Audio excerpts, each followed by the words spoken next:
atong paminawon kining atake sa usa ka magwawali nga Seventh-day Adventist. Atong tubagon kini siya mahitungod sa iyahang pagpangatake ato asang paminawon. Kung bright pa ang membro sa mga Katoliko o labi na ang ilahang mga pare nga nag-eskwela og 12 ka tuig, wala unta ni nga pagtulunan kay wala man na sa Biblia na nga ang bukton ni Ginoong Hesus na putol ug mao ni ang makatabang sa pagpanambal. Di ba pandong-pandong man na nila panahon na ng Black Nazarene. So, alang nako kaangkon og 12 ka tuig nga nag-iskol pero walay mga bangkaagan sa Biblia. Gitudlo nila ang pagtulunan nga iya sayawa. Okay, atong tubagon matud pa niya gitudlo kuno sa Katoliko ang iya sayawa. Ato siyang pasabton mga kaigsunan. Unang-una, ang paggamit ni ana sa Katoliko kana bitong gitawag og imahe ni Kristo, kanang kamot ni Kristo.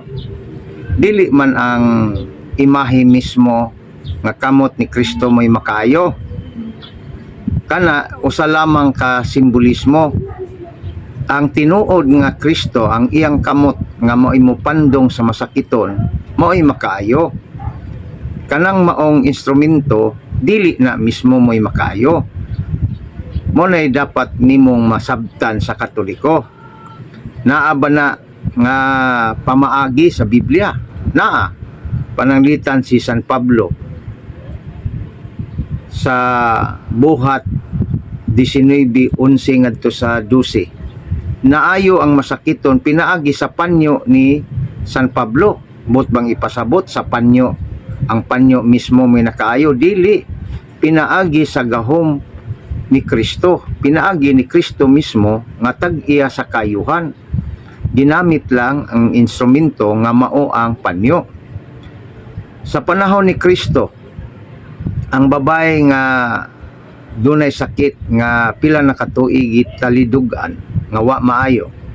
Apan sa diha nga nihikap siya sa sidsid sa sanina ni Kristo, naayo siya. Dili si Kristo mismo ang iyang gihikap, kundi ang sanina lang ni Kristo. Pero naayo siya.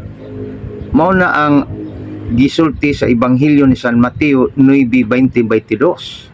So sa ingon ana nga pamaagi, kanang maong gitawag larawan nga kamot ni Kristo, gihatagan kana og kining pasidungog o gitawag kanang gigamit aron may himuong instrumento nga diha mo daloy ang gahom ni Kristo sa pag-ayo, dili kay ang imahe mismo.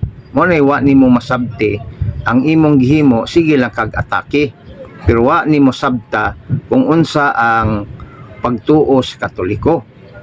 Ang Dios mismo migamit og mga simbolismo, mga gitawag og instrumento aron didto mo daloy ang iyahang gitawag og grasya og kaluoy sama sa 7 ka sakramento nga iyang gibilin gitukod niya aron diha ang tao maduol og maayo diha atubangan sa Ginoo.